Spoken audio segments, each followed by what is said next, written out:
Olá, enxadristas, sejam muito bem-vindos a mais um vídeo. E nesse vídeo nós vamos analisar uma partida entre o Capablanca e o Marshall. O Capablanca é um dos melhores jogadores da história, é o meu preferido. E ele foi campeão mundial de 1921 a 1927. Ele ganhou do Lasker em 1921, que é o jogador que foi por mais tempo campeão mundial. E um dos grandes feitos do Capablanca é que ele passou 8 anos sem perder nem sequer uma partida, de 1916 a 1924. O Marshall é um grande rival do Capablanca, tanto que isso aqui é o campeonato mundial, é a terceira rodada, como vocês podem ver aí na tela. E esse match o Capablanca ganhou, não sei exatamente o placar, mas ele teve uma boa margem de pontos em relação ao Marshall. E vamos ver essa partida aqui, que eu gostei bastante, porque o Capablanca, por mais que ele não seja um jogador considerado muito agressivo, essa partida ele sacrificou torre 2 vezes. Vocês vão achar muito legal. A partida começa com E4, E5 por parte do Marshall, cavalo F3, cavalo C6 e bispo B5, a Ruy Lopes ou espanhola. Ele joga D6, a defesa Steinitz, que por sinal é o nome do primeiro campeão mundial, Steinitz. Rock, botando em segurança. Percebe que o Capablanca, nessa época, eles desenvolviam as peças e já rocavam. Eles se preocupavam bastante com o rock. O Lopes é uma abertura que foca nisso. A6, bispo por C6, por mais que dê a vantagem do par de bispos para as pretas. Aqui B por C6 e temos peões dobrados, que é uma debilidade, por mais que D5 futuramente possa consertar. E aqui o Capablanca tem a ideia de jogar D4, controlando o centro. E por D4, cavalo por D4, bispo D7 e torre 1. Que colocando a torre na coluna do rei dele, né? Falta desenvolver essas peças. E talvez ele esteja planejando jogar um E5. C5 atacando o cavalo, cavalo F3, bota em segurança. Bispo E7, cavalo C3, segue desenvolvendo as peças. C6 e aqui bispo F4. Aqui já dá uma grande vantagem pro Capablanca, porque 1.6. Porque olhem como as peças do Marshall estão passivas. Bispo E7, bispo D7, esses bispos não fazem muita coisa. Cavalo em G8 ainda não está desenvolvido, ele ainda não rocou. Tem essa coluna B aberta aqui, que futuramente ele pode usar, mas por enquanto não tem nada, porque um B3 já evitaria todo tipo de ataque. Bispo F6 incomodaria aqui, mas percebe que o Marshall está bem mais mal desenvolvido do que o Capablanca. Porque agora o Capablanca já tem um bispo numa boa diagonal. O Marshall tem peões dobrados. O Capablanca está com todas as peças desenvolvidas já. O próximo passo é conectar as torres, tirando a dama, e aqui já dá uma vantagem considerável para o Capablanca. Ainda não é nada ganho, mas é considerável. Bispo E6, melhorando um pouco o bispo, mas perdendo um tempo, né? Dama D3, uma ideia legal, conectando as torres e ativando a dama. Aqui a dama já está mais ativa do que em D1, obviamente. Cavalo F6, torre D1, colocando a torre numa coluna boa também, que já está mirando. A coluna D aqui futuramente pode se abrir. D5, pressionando o centro. E aqui cavalo G5, atacando o bispo de casas claras das pretas e querendo recuperar o par de bispos. E também defendendo aqui o peão G4. E aqui D4, contra-atacando, mas cavalo por E6 está atacando a dama. E caso capturasse, cavalo por D8 ganha a dama. Então ele não capturou, ele jogou F por D6. E o Capablanca joga cavalo A4, colocando o cavalo em segurança. Aqui o cavalo não tem muita casa boa, né? Mas ele já vai resolver isso. Então, dama 5 atacando o cavalo e B3 defendendo o cavalo.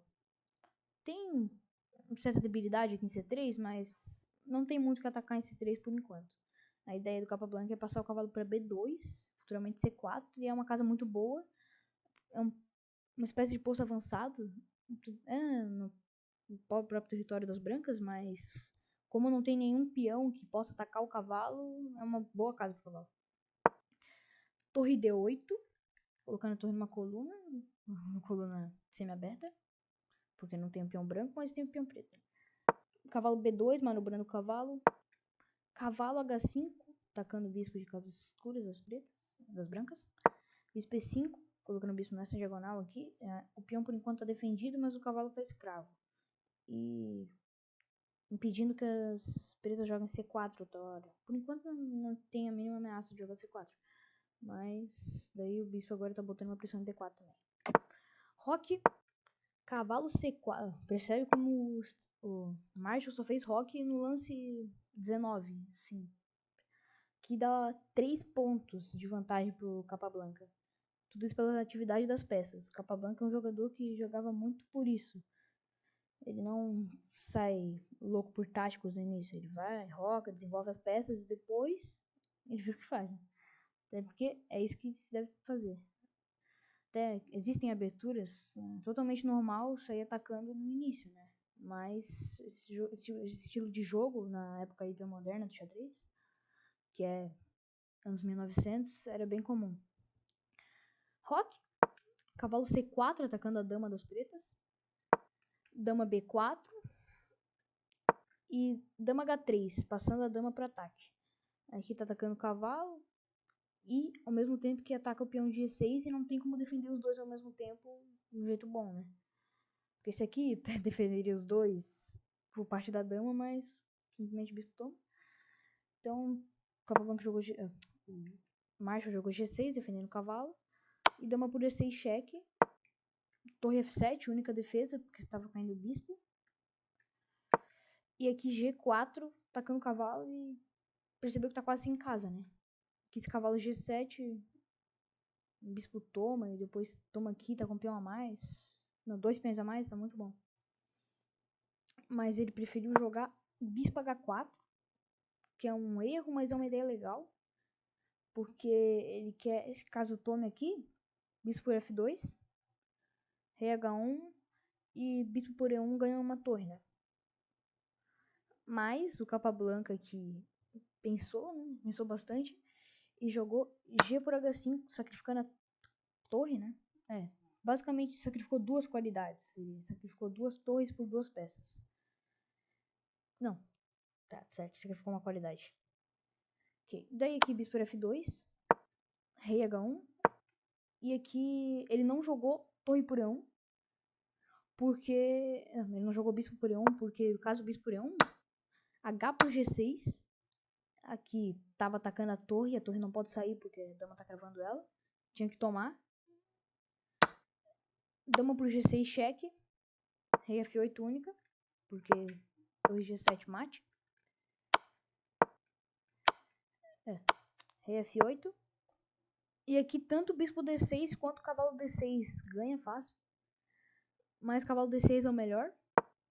Aqui marca 10 pontos de vantagem para os brancos. Aqui torre F1, rei G2, torre F2, rei G1 e já não tem mais o que fazer, né? Aqui a máquina manda rei E7, cavalo F5. Aqui tem que sacrificar a torre, porque esse rei D7, por exemplo, já tinha mate em 2 com dama D6 e dama C7. Esse rei E8, dama E7. Então, sacrifica aqui, toma, tá com o peão passado, vai ganhar a torre com bispo F6.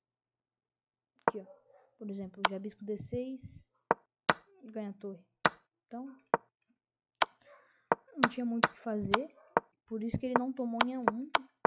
Ele jogou dama C3, ameaçando o checkmate. Jogou dama C3, ameaçando o checkmate com dama F3. Com dama F3.